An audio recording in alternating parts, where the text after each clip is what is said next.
नागपूर जिल्ह्यामध्ये एका ज्येष्ठ नागरिकाचा उष्माघाताने मृत्यू झाल्याचा संशय व्यक्त केला जातोय। बसने प्रवास करणारे ज्येष्ठ नागरिक लक्ष्मण अमृत पाटील यांचा उष्माघाताने मृत्यू झाल्याचा संशय आहे।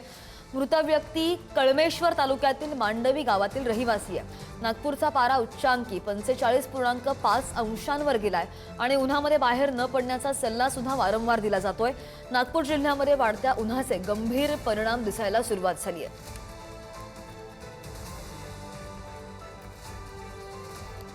या संदर्भात आणखी जाणून घ्या आमचे प्रतिनिधी जितेंद्र शिंगाडे आपल्या सोबत आहेत। जितेंद्र, आपण जर पाहिलं गेल्या 2 ते 3 आठवड्यांपासून हवामान विभाग जसा इशारा देत आहे उच्चांकी तापमानाचा, मला असं वाटतं की नागपूरमध्ये खबरदारी सुद्धा योग्य प्रकारे घेतली जाते। मात्र तरी सुद्धा 45+ तापमान गेले आणि आता एका नागरिकाचा मृत्यू झाल्याचं कळतंय। नक्कीच, कारण नागपूरसह विदर्भातही तापमान मोठ्या प्रमाणात वाढलेलं आहे। सध्या सूर्यदेवाने विदर्भातच मुक्काम ठोकला की काय अशी स्थिती निर्माण झालेली आहे आणि याचा परिणाम जो आहे तो आता सामान्य जनजीवनावर पडत असल्याचं दिसून येत आहे। काल रविवारचा दिवस होता, शुकशुकाट होता, मात्र अशाही परिस्थितीत लग्न समारंभ आयोजित करण्यात आलेले होते आणि याच लग्न समारंभासाठी नागपुराच्या कळमेश्वर येथील रहिवासी आहेत लक्ष्मण पाटील हे बसने काटोलला जात असताना त्यांना बसमध्येच अस्वस्थ वाटू लागले आणि नंतर त्यांना हॉस्पिटलमध्ये दाखल करण्यात आलं। मात्र डॉक्टरांनी त्यांना तपासून मृत घोषित केलं।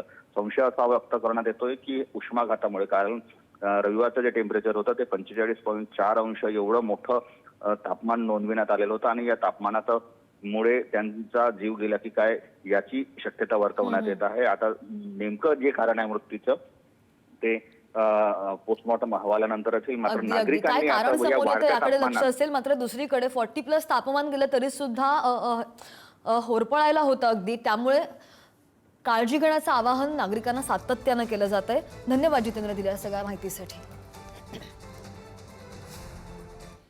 आणि आज विदर्भामध्ये उष्णतेची लाट येण्याची शक्यता वर्तवली जाते। अकोला, अमरावती, वर्धा जिल्ह्यामध्ये दक्षतेचा इशारा हवामान विभागाने दिलाय। विदर्भामध्ये उष्णतेची लाट आलेली असून अकोला इथं राज्यातील उच्चांकी 46.9 अंश सेल्सिअस तापमान, तर अमरावतीमध्ये 46.8 अंश सेल्सिअस तापमानाची नोंद झाली आहे। काल उत्तर प्रदेशमधील बांदा इथं देशातील उच्चांकी 47.7 अंश सेल्सिअस तापमानाची नोंद झाली। महाराष्ट्र आणि परिसरावर केंद्राकडून बाहेरच्या दिशेने वाहणारी चक्राकार वाऱ्याची स्थिती आहे। विदर्भातील 4 जिल्ह्यांमधील तापमान 46 अंशांच्या पार गेलंय। या संदर्भात आणखी जाणून घ्या आमचे प्रतिनिधी जयेश गावंडे आपल्या सोबत आहेत। जयेश, आतापर्यंतचं उच्चांकी तापमान 47 अंश सेल्सिअस प्लस, काय खबरदारी घेतली जाते जिल्ह्यामध्ये आणि यापुढचा अंदाज हवामान विभागाने कसा वर्तवलाय? नक्कीच, काल जर पाहिलं तर अकोल्याचं तापमान हे 46.9 अंश सेल्सिअस इतकं नोंदवण्यात आलं। म्हणजे जगातील म्हणता येईल सर्वाधिक असं तापमान अकोल्यामध्ये नोंदवण्यात आलं आहे। आणि आता सकाळची जरी वेळ असली तरी आता सकाळीच तापमानाचा जो पारा आहे तो 35 अंशाच्या वर गेलेला आहे। आता सकाळची वेळ आहे, 10-11 वाजता हाच पारा 40 अंशाच्या वर ओलांडून जातो। त्यामुळे अकोल्याचं जे तापमान आहे गेल्या काही दिवसांपासून मोठं तापतंय आणि आपण जर पाहिलं तर काही दिवसांपूर्वी उष्माघाताने एका व्यक्तीचा मृत्यू देखील झाला होता आणि या तापमानाचा फटका जो आहे तो जनजीवन यावर देखील होतोय आणि जे वन्य प्राणी आहेत त्याच्यावर देखील होतोय आणि शेतीवर देखील याचा परिणाम जो आहे तो मोठ्या प्रमाणात पाहायला मिळतो। कारण शेतकरी सध्या खरीप हंगाम, येणारा जो हंगाम आहे त्या हंगामाच्या तयारीला लागले आहेत। मात्र उन्हामुळे शेतीचे कामं ते पूर्णतः ठप्प झालेली आहेत। शहरातील जे महत्वाची कामं असतात, काही कार्यालय असतात महत्वाची, ती ओस पडायला लागली आहेत आणि त्या उन्हाचा जो फटका आहे तो सामान्य नागरिकांना तर बसतोय,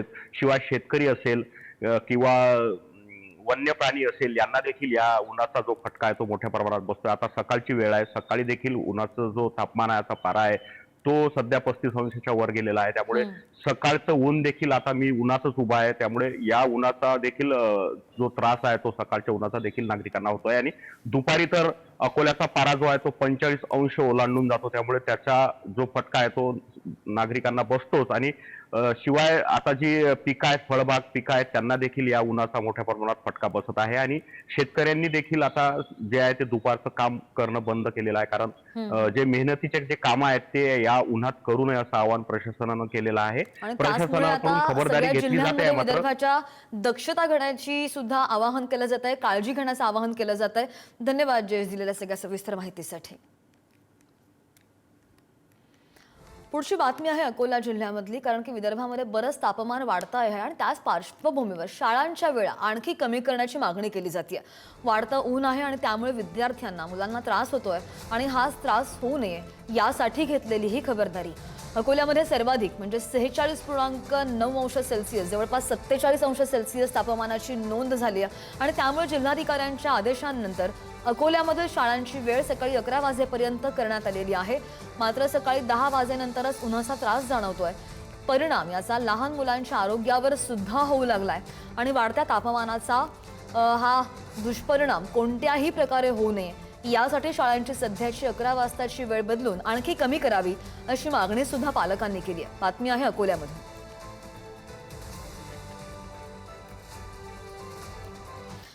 आणि एप्रिल महिन्यामध्ये सूर्य ज्वाळांनी विदर्भातील शहर आगीच्या भट्टीमध्ये अक्षरशः रूपांतरित होत आहेत. सूर्य कोपल्यासारखी स्थिती आहे. नागपूरमधील तापमान 44 अंशांच्या वर पोहोचलंय आणि अकोल्यामधील तर सर्वाधिक म्हणजे 46.9 अंश सेल्सिअस तापमानाची नोंद झाली आहे. इकडे वर्धा जिल्ह्यामध्ये सुद्धा तापमान 45 अंश सेल्सिअसच्या पुढे गेलंय आणि त्यामुळे हवामान विभागानं त्या जिल्ह्यांना ऑरेंज अलर्ट जारी केलाय. वाढतं तापमान आहे आणि त्यामुळे उकाड्यानं नागरिकांच्या अंगाची अक्षरशः लाही झाली आहे.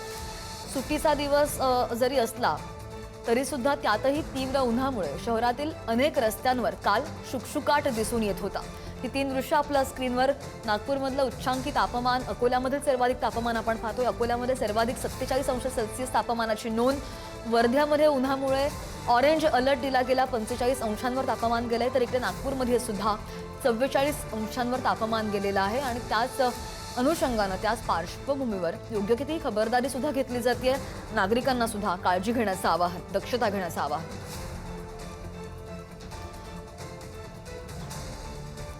पुढची अपडेट आहे तापमानासंदर्भात नाशिकमधून.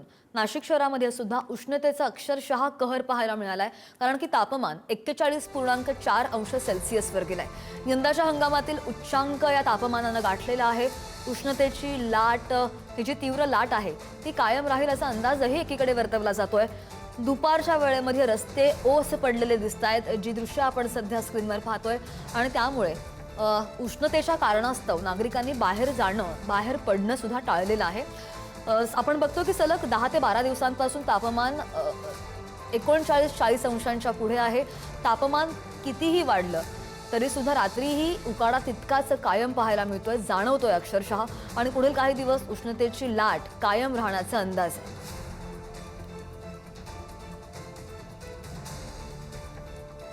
जाऊयात नंदुरबारमध्ये. नंदुरबार जिल्ह्यामध्ये सुद्धा तीच परिस्थिती आहे. तापमानाने आज 44 अंश सेल्सिअसचा टप्पा गाठलेला आहे आणि त्यामध्ये नवापूर तालुक्यातील विसरवाडी गावामध्ये उष्णतेनं अक्षरशः कहर केल्याचं दिसतंय. धुळे सुरत राष्ट्रीय महामार्ग 53 वर एका युवकानं उन्हाच्या तडाख्याचा अनोखा अनुभव घेतलेला आहे. दुपारच्या कडक उन्हामध्ये त्यानं अक्षरशः रस्त्यावर अंडी फोडून ठेवली असता ती काही वेळामध्येच भाजली सुद्धा आणि हे पाहून सगळीजण आश्चर्यचकित झाली आहेत. या घटनेमुळे सूर्यदेव कोपला अशीच भावना नागरिक व्यक्त करतायत. बातमी आहे नंदुरबारमध्ये.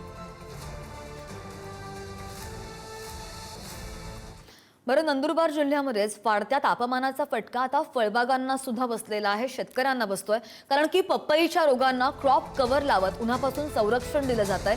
नंदुरबार जिल्ह्यामध्ये उन्हाळी पपई लागवडीला सुरुवात झाली आहे, पण जिल्ह्यामध्ये तापमानाचा पारा 44 अंश सेल्सिअसपेक्षा अधिक राहत असल्यानं लागवड केलेल्या पपईला तापमानामुळे फटका बसण्याची शक्यता आहे. त्यामुळे शेतकऱ्यांकडून क्रॉप कव्हर लावून पपई रोगाचं संरक्षण करण्यात येत आहे. यावर्षी पपईला उच्चांकी असा 18 ते 20 रुपये किलो दर मिळालेला होता आणि त्यामुळे पपई लागवड क्षेत्र वाढणार आहे.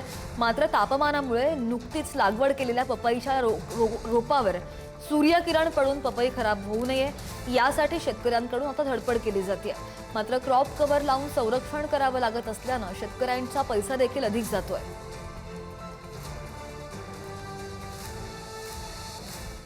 आणि यापूर्वी आपण विभागवार याच्या अगोदर कुठे कुठे किती तापमान आहे हे पाहत होतो. मात्र आलेल्या अहवालानुसार, रिपोर्टनुसार भारतामध्ये उष्णतेचा अक्षरशः कहर पाहायला मिळालाय, कारण की जगामध्ये 100 पैकी 92 सर्वाधिक उष्ण शहरं भारतात आहेत.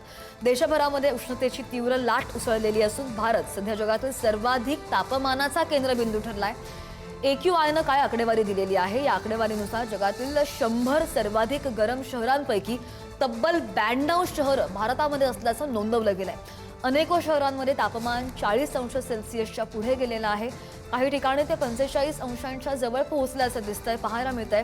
त्यामध्ये प्रामुख्यानं महाराष्ट्र, तेलंगणा, मध्य प्रदेश, उत्तर प्रदेश, ओडिशा या राज्यांमध्ये परिस्थिती आणखी गंभीर आहे. हवामान तज्ज्ञांनी काय मत व्यक्त केलंय? कोरडं वारे, तर निरभ्र आकाश आणि प्री मॉन्सून पावसाचा उशीर ही यामागची प्रमुख कारणं आहेत. रात्रीचं तापमानही कमी झाल्यानं रात्री सुद्धा उकाडा वाढताय.